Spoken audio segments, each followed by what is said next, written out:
Hey guys. Hey, Mike.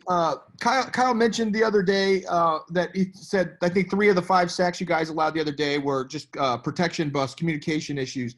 How do you diagnose and assess what the issues are that you guys are having in that regard so far? I think we just have to be better. I think we have to communicate the things that we're seeing. We've gotten some wild looks, some things that were new to us because of the things that they haven't shown for in packages that we haven't had yet. And we just have to go back to our concepts, go back to our base communication rules, and get on people. And that's all it get. That's all it comes down to. We got to clean it up. We've had some tough looks, some tough situations to be in, but we got to protect better, and that's all that it comes down to. Along those lines, Mike, how would you explain to a layman how an offensive line improves against disguised looks?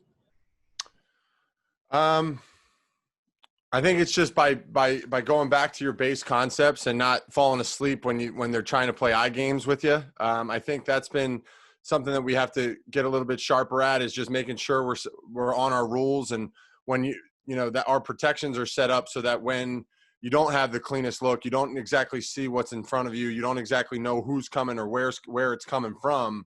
That you have to get to the rules that we have in place for those types of situations. And we've done a good job of it for the most part. We've been in some really, really backed up tough situations in the last couple of weeks with trying to get to the right calls and protections and stuff like that. And unfortunately had to do it on the fly and trying to score quickly over the last 2 weeks. But it's something that we're going to get better at, and we'll get the job done.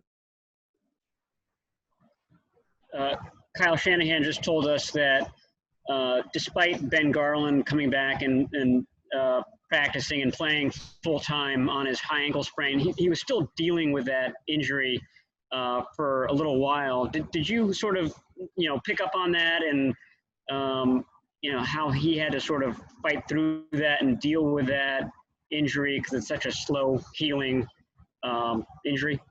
Yeah, well, it's a slow healing injury, and on top of the fact that Ben's fighting his ass off for us with it, it's not going to get any better when you keep pounding on it. So, Ben, yeah, obviously as Ben's teammate and a guy that plays with him, all day long, it's something that you obviously notice for. But he's got the heart of a champion, and he fights through everything, and he's just gotten better each week. He's done a great job for us. He always has, ever since he came in for Weston last year. And Ben is a great communicator for us. Gets us all on the same page, and he'll be good to go, and has gotten better each week. Hey, Mike, I'm sure you've noted that you've been critiqued by fans and the media. Kyle last week said, that, unfortunately for you, some of the sacks or things that you've given up have been rather high profile. But anyway, I guess I'm preface this question by just asking, how would you assess your performance, so far this season? And do you think any of the critiques you received are fair? Certainly, they're always fair. Obviously, I don't really appreciate people who are the armchair quarterbacks that take a 30-second clip off of Twitter and think they understand offensive line play. I don't understand. I don't like that.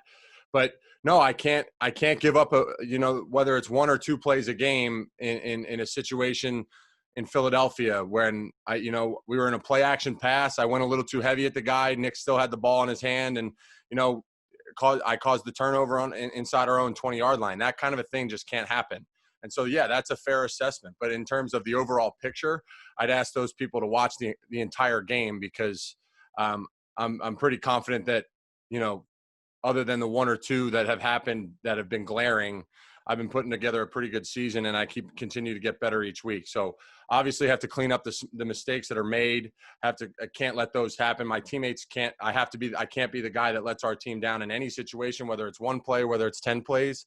But yeah, I think that each week it's gotten better and better. I think that the things that you have been saying have been a little bit over the top. I think nobody's watching a complete football game, and they're choosing a lazy narrative of 1 play or 2, and they see something on Twitter and they think they have it figured out. But no, I think it's been a solid year. Obviously have a lot of things continue to improve on. But I've been doing that week to week, and just have to clean up, the 1 or 2 a game that just can't happen.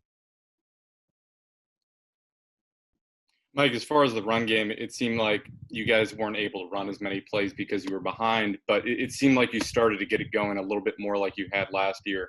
Did you feel like that was the case on Sunday, and do you feel like you guys are getting back to that level?